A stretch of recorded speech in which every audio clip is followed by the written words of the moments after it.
would you say is your go-to strategy for finding new talent? Good people know good people. The CV comes in, the first thing you're looking at, okay, that's a CV, then you go on LinkedIn to see if the CV matches up with their LinkedIn profile.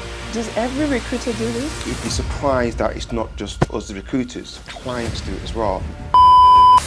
I'm here today with a senior recruiter who's got over 25 years experience in placing contract and permanent IT professionals at a variety of levels. Technology Recruitment Specialist, CEO Made for Tech Global, Associate Director, should I keep going on? This is Wayne Bennett. If one person leaves one job to go to another job, there's a gap. Statistically, something like 50, 60, 70% of roles are not advertised. They're by word of mouth, they're by network, they're by people who know it. If you're not out there talking those organisations or where those organisations are, or networking with those people who are potential hires, you're missing out on a major percentage of you finding your own job. So most people say, right, I just go to the internet, I just apply for what jobs are, and then they sit there and wait and hope alongside thousands of other people. If I hire you for the role of a brand strategist, what would you do differently? I bring an authenticity of me responding to what the market is saying now. But I guess the biggest thing that I bring is... That is so good. If you interview the client and you find that the environment is the same environment where you left your last job, do you want that job?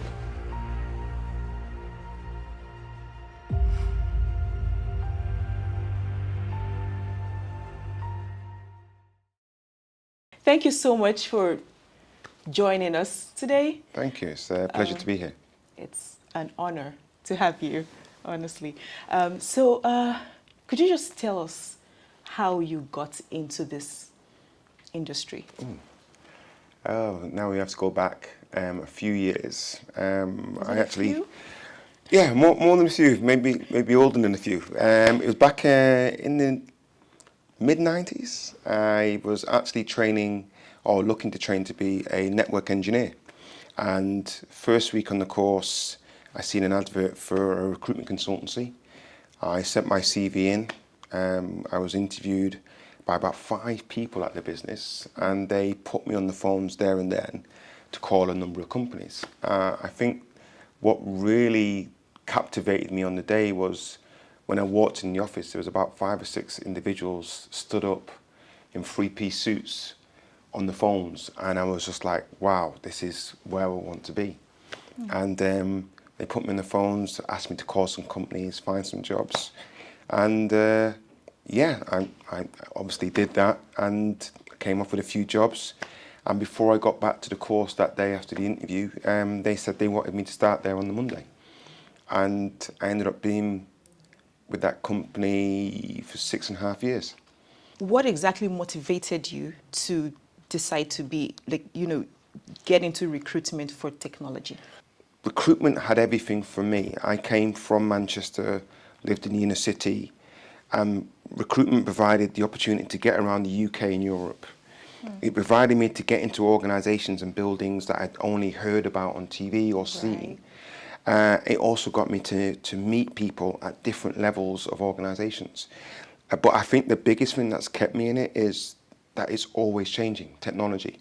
It never stands still. And I think I got lucky because I fell into an area of recruitment that was embedded software engineering, which usually the applications people are working on are 3 to 5 years ahead of them coming out commercially. Right. So the example I used to give was talking to people about Bluetooth technology before it came out.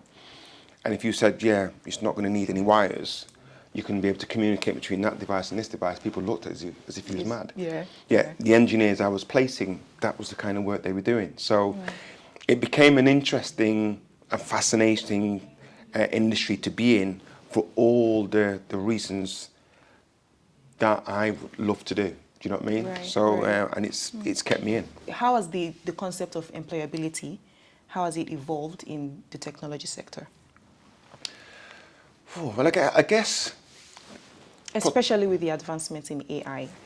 So you've obviously looked at it in 2 sides, and I guess from when I first started in recruitment, you sending your details to a client from having a CV and it being posted, to moving from being posted to being faxed, to being faxed to being emailed.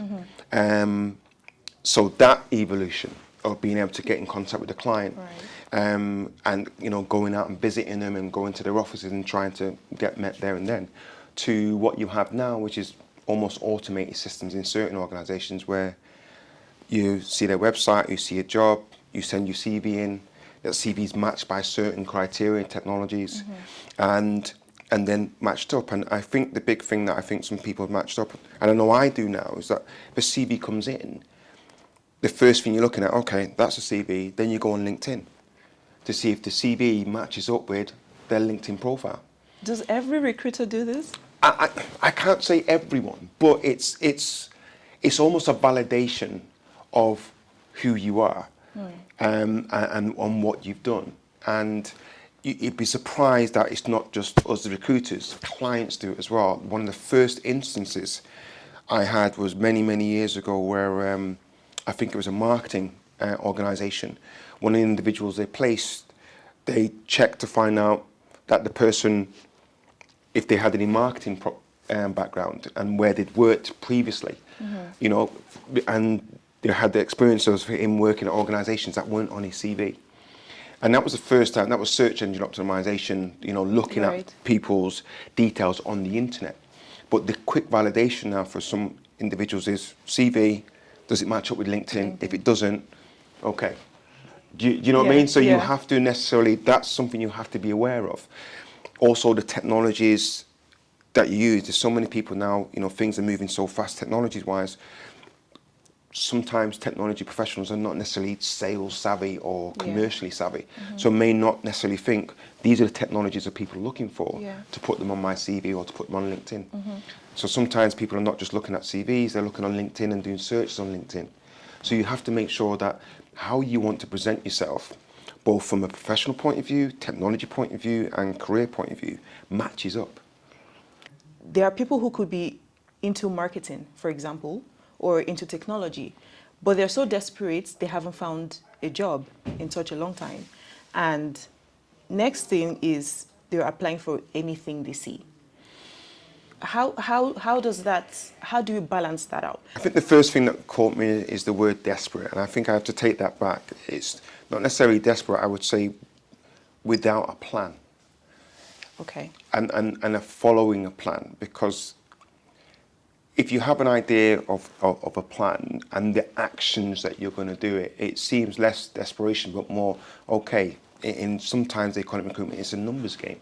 There's going to be roles out there. If I say statistically, something like 50, 60, 70% of roles are not advertised, they're by word of mouth, they're by network, they're by people who know it. If you're not out there talking those organisations or where those organisations are, or networking with those people who are potential hirers, you're missing out on a major percentage of you finding your own job.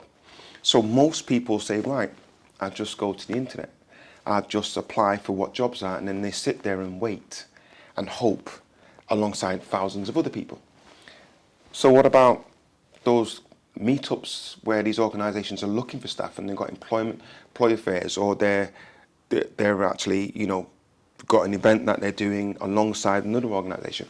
If you're not there to present yourself and understand them, and it's not just that company, as I mentioned at the presentation earlier this week, have a number of organisations you want to work for, and go and see what they're doing, because they may have a great name, but going out and seeing what they're doing in the community, going out and seeing what they're doing at job fairs, going out and seeing what they're doing at technology shows, is one arm of seeing that organisation. But you've also got meetups regards people in your peer group, other marketing professionals that do networking meetups. Because again, if you're around them, seeing who they're playing for, you'll find out what's going on in your market, but also people get to know you. True. The other big thing I say is communication. You have to research the market, understand the market, and see what's going on, and realise, think about this, there's so many recruitment agencies, yet there's so many jobs. And yet there's only a finite amount of people that can fill those jobs. And if one person leaves one job to go to another job, there's a gap. Do you know what I mean? So it's if you get caught up into there's no jobs for you, you've already defeated yourself before you started the journey. With regards to follow-up, aside LinkedIn, Yep. how else can one follow up on a job role Well, application? again, I'm possibly from another age. Again, Right. I truly understood recruitment after my first recruitment job of 6.5 years, and I started to look for a job. And I started to understand what it was like not to get feedback. I started to understand what it was like to send something out to somebody, hope and wait. And then I did a little bit thing where I actually went out to some of these organisations to hand my CV in, and sometimes was interviewed on the spot. But it is a confidence thing, and I think that's something you have to be willing to do. Regards, either you've sent your CV in, you've got no feedback, you email, you potentially call, and then maybe have a look at another organisation. Because again, there is that having an ability to say, this is the kind of industry I want to work in, this is the kind of role I want to work in, and then open it. The market now with, I want to say since the pandemic, roles are becoming remote. Yeah. You know, you're not just looking regional anymore. You know, you can look UK-wide for opportunities. But yeah, I think that's Okay. what I'm going to Yeah, say. yeah. I'll go a little bit off script here. Okay. What would you say is your go-to strategy for finding new talent? Ooh. My first and foremost depending is good people know good people. So if you're working in an environment and you want to find new people, I tend to go to people who I've worked with before in the past with those technologies and say, right, do you know someone with these skills? Right. That's for me from recruitment. And that's why I'm saying your network is always a big thing. And secondly, you can headhunt. There is organisations that tend to have teams of this talent in there. So if I'm looking, I'll say, okay, those organisations tend to have good people in there. But then you've got meetups. Yeah. Where people of a similar caliber, similar technology skills will be around there. And again, if you go in there with the attitude that you want to help and advise and finding the best jobs, sometimes they'll let you in if you're a recruiter. Yeah. But if you're there looking for a job and you want to network, being around them, seeing how they do, sometimes they get to know you, they'll tell you there's a job going at our place, why don't you apply? So you see, that won't happen to me as a recruiter. That will only happen if you're looking for a marketing job and you meet a marketing manager or another marketeer. Yeah. You come across, you build a rapport with them. True. They recommend you internally. That job's not even on their website.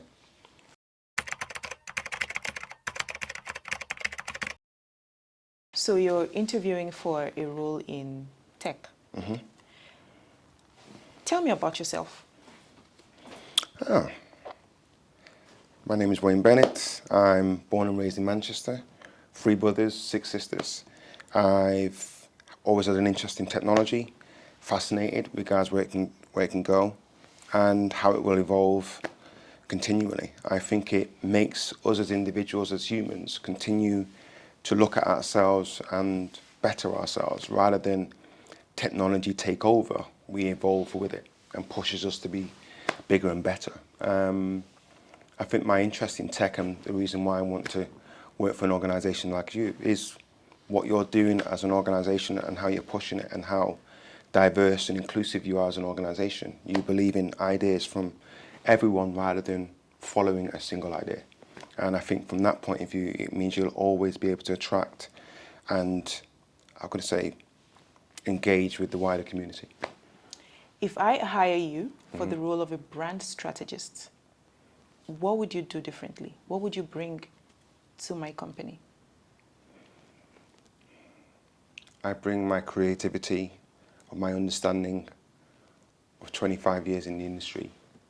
I bring my way of connecting to people to the role and being able to get the best out of them. I bring an authenticity of me responding to what the market is saying now. But I guess the biggest thing I bring is the real message and not what you think people will say about who you really are and possibly the reason you actually got to be the brand you are in the first place. Sometimes organisations, because of the success they miss the original reason they want to get in. And I guess that's the question I would ask is, are you still that company, or do you want to change to who you want to be? That is so good. Thank you. It's like I said, there was a lot I heard that I didn't know was going to happen, Yeah, or things like that. So I know. it's there's two ways you look at when you're interviewing. There's interviewing and being yourself and who you are, and there's interviewing because you're going into a role where this is what you believe they want. Not many people understand the difference. And it's very hard to be you when you're not necessarily in the moment or understand what the moment is, you know, and have the persona. Whereas I have a belief that you go into an interview, you be yourself. If that means they take you on, then they're taking on the real you rather than the persona of who you are. Right. Because that means you're going into the job being real from day one. Now, if they try and change it from day one, I said, no. Remember me at the interview? That's the same person that come in, and that's who you took on. If that's not who you wanted, you shouldn't have taken them on.